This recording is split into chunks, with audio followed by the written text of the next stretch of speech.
Welcome to the deep dive. Today, we're going to crack open Napoleon Hill's Think and Grow Rich. You've shared this classic with us, and we're going to dig into the core principles and the stories that make it tick. Think and Grow Rich is often seen as this guide to financial success. But it's really so much more than that. It's about achieving any goal you set your mind to. Hill lays out 13 principles for success, and he brings them to life with fascinating real-life stories. Okay, let's dive in. One of the first things that jumps out is Hill's emphasis on burning desire. He argues that it's the starting point of any achievement. Absolutely. He doesn't just tell us this, though. He shows us. Through the story of Edwin Barnes, here's a guy who sets his sights on becoming Thomas Edison's business partner. What's fascinating is Barnes starts with virtually nothing. No connections, no real plan, not even enough money for a return ticket. He just had this unwavering desire. Sounds like he was going on pure gut feeling. Did it actually pan out for him? It did. And that's where it gets really interesting. See, Barnes didn't just dream about working with Edison. He took action. He traveled to Orange, New Jersey, walked into Edison's office, and flat out told him, "I've come here to go into business with you." Wow, talk about bold. What was Edison's reaction to that? Edison was known for being a shrewd businessman, but he was also a man who recognized potential. He was struck by Barnes's audacity and determination, and he gave him a chance. So it wasn't just blind luck. Barnes's burning desire actually propelled him to take concrete steps towards his goal. It sounds like Hill is saying that having a clear goal is important, but it's that intense desire that really fuels the journey. Precisely. And Hill reinforces this idea through another story. The story of Darby, a man who lost a fortune in a gold mine. Wait, how do you lose a fortune in a gold mine? Darby stopped digging just 3 feet from the gold. He gave up, lost hope, and sold his claim. Later, the person who bought it struck it rich, just a few feet from where Darby had stopped. That is brutal. It must have been devastating for Darby to realize how close he'd been to success. It was. But Darby didn't let this defeat crush him. He took a powerful lesson from this experience. He realized the importance of perseverance and applied this to his later career in life insurance. He actually adopted the motto, "I stopped 3 feet from gold, but I will never stop because someone says no when I ask them to buy insurance." He turned a heartbreaking loss into fuel for his future success. Mm-hmm. That's quite a shift in perspective. It sounds like Hill is highlighting that even setbacks can be valuable if we learn from them and stay focused on our goals. Exactly. And this leads us to another crucial principle, definiteness of purpose. Hill emphasizes that success requires more than just a vague desire. You need to have a clear, concrete goal in mind. So it's not enough to just wish for something. You have to define exactly what you want to achieve. That makes sense. But how do you cultivate that kind of unwavering belief in yourself and your goals? Hill mentions this idea of autosuggestion. What exactly is that? It's a fascinating concept. Autosuggestion is essentially the practice of repeatedly feeding your mind with positive affirmations. It's about deliberately influencing your thoughts and beliefs. So instead of letting negative thoughts and doubts take over, you consciously choose to focus on positive, empowering statements. That's the idea. Hill argues that our thoughts are incredibly powerful. He emphasizes that thoughts mixed with emotion become powerful forces that can shape our reality. He even goes so far as to say that belief itself is a state of mind that can be induced through this process of autosuggestion. So it's not just about thinking positive thoughts. It's about truly believing in what you're affirming. You have to feel it for it to work. It sounds like Hill is saying we can essentially reprogram our minds for success. That's right. And Hill goes even deeper by exploring the role of the subconscious mind in this process. He describes the subconscious as a powerful force that can be harnessed to achieve our goals. Okay, this is where it gets really intriguing. The subconscious mind. How do we tap into that power? It sounds almost mystical. Hill believes that the subconscious mind is incredibly receptive to suggestion, especially when those suggestions are accompanied by strong emotion. He advises readers to visualize their desires and impress them upon their subconscious minds through repeated affirmations and visualizations. So it's like planting seeds in the garden of your mind and then tending to them with daily affirmations and visualizations. You're essentially training your subconscious mind to work towards your goals, even when you're not consciously thinking about them. That's a great way to put it. But Hill doesn't stop there. He also emphasizes the importance of specialized knowledge in achieving success. Wait, specialized knowledge. That seems to contradict the whole idea that mindset is everything. Not necessarily. Hill acknowledges that knowledge is essential, but he makes a crucial distinction. He says that knowledge is only potential power. It becomes actual power when it's organized and directed towards a definite end. So it's not enough to just be a walking encyclopedia. You need to know how to apply your knowledge in a focused way to achieve your specific goals. Exactly. And that's where definiteness of purpose comes back into play. You need a clear target to guide your acquisition and application of knowledge. It's about focusing your efforts on the knowledge that will directly contribute to your success. I see how it all connects. So you need the burning desire to fuel your journey, a clear goal to guide your path, and the specialized knowledge to equip you for the journey. But where does imagination fit into all of this? Isn't that more about creativity and less about achieving practical goals? Hill wouldn't agree with that. In fact, he considers imagination to be one of the most powerful faculties of the human mind.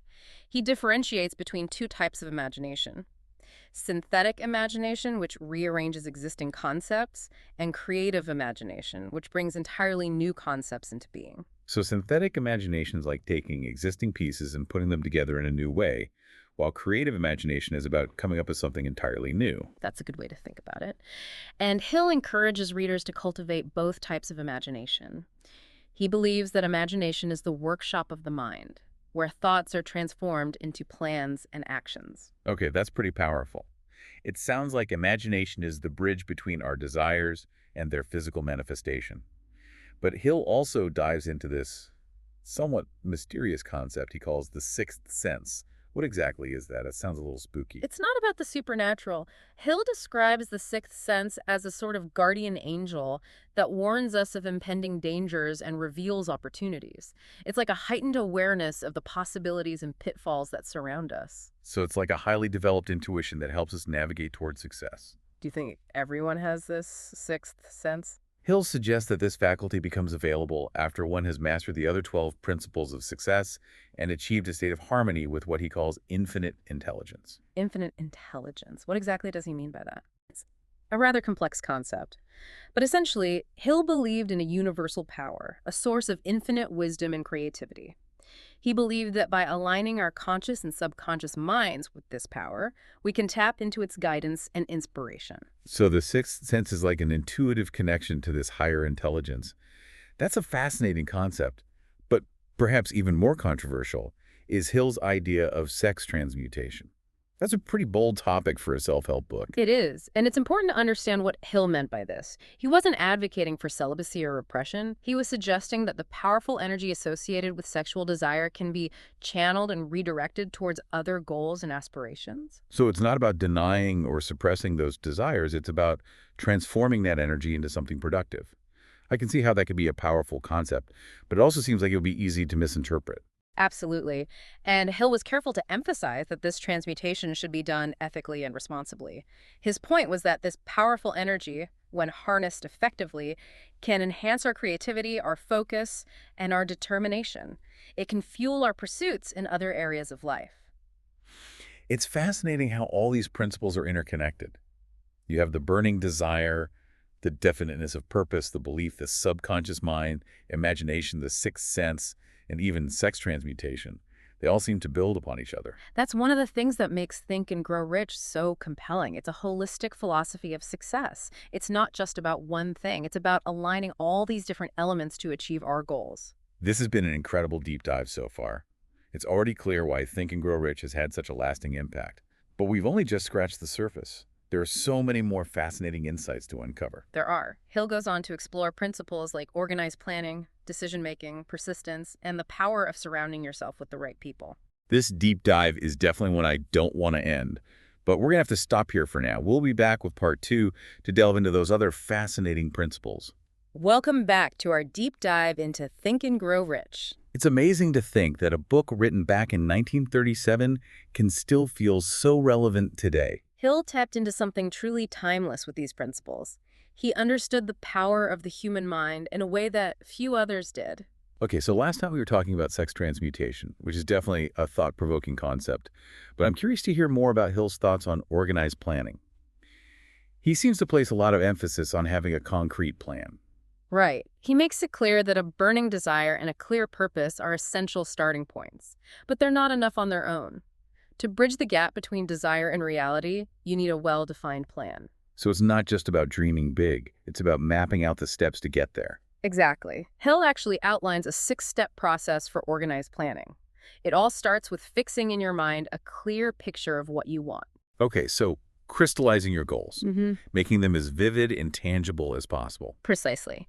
Then you determine exactly what you're willing to give in return for achieving that goal. What are you willing to invest? Because there's no such thing as something for nothing. So figuring out the price you're willing to pay, whether it's time, effort, resources, or even making sacrifices. Right. And the third step is setting a definite date for achieving your goal. This introduces a sense of urgency and accountability. I can see how that would help prevent procrastination and keep you motivated. The fourth step is where the real work begins, creating a detailed plan of action. This is where you break down your goal into smaller, more manageable steps, creating a roadmap.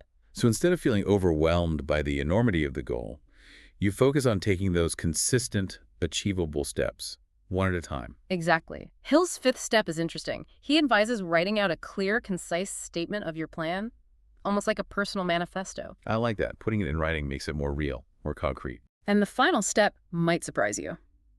Hill recommends reading your written statement aloud twice daily, once in the morning and once at night. What's the reasoning behind that? Hill believed that this repetition impresses your plan upon your subconscious mind, helping you to stay focused and motivated, even when you're not consciously working on your goal. It ties back to his emphasis on the power of the subconscious mind, doesn't it? It's not just about conscious effort. It's about aligning your subconscious mind with your goals as well. Absolutely. He believed that the subconscious mind is incredibly powerful, and that by repeatedly exposing it to your desires, you can unlock its potential to help you achieve those goals. So it's like planting a seed in your subconscious mind and then nurturing it with daily affirmations and visualizations until it takes root and grows. It's a great analogy. Hill also talks about the importance of decision-making.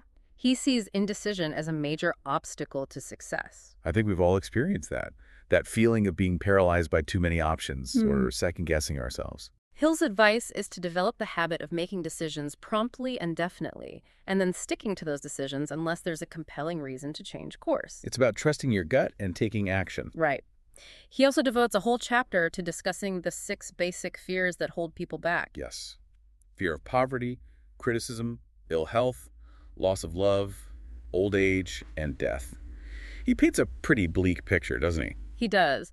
But his point is that these fears are often irrational and unfounded. They prevent us from taking risks and pursuing our dreams. And he links these fears to procrastination, indecision, and ultimately failure. He believes that fear is the root cause of many negative emotions and behaviors, and that by understanding and overcoming our fears, we can unlock our true potential. So how does he suggest we confront and overcome these fears? Hill doesn't offer any quick fixes or easy solutions. He stresses the importance of self-awareness, understanding the origins of our fears, and then developing a plan to address them. It sounds like a journey of self-discovery.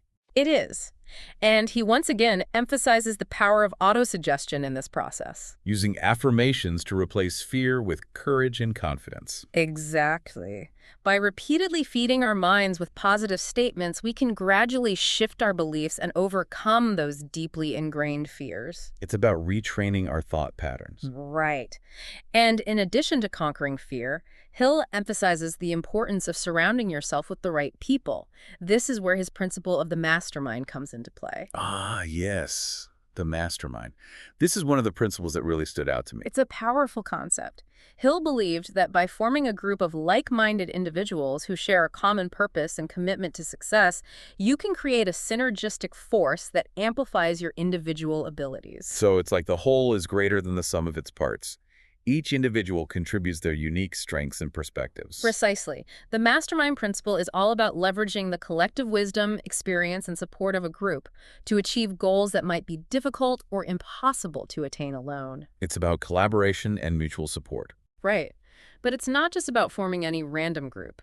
Hill outlines specific steps for creating a mastermind group that truly functions effectively. What are some of those key steps? First and foremost, you need to carefully select individuals who share your values, vision, and commitment to success. So you need people who are on the same wavelength, who are truly invested in the group's purpose. Right.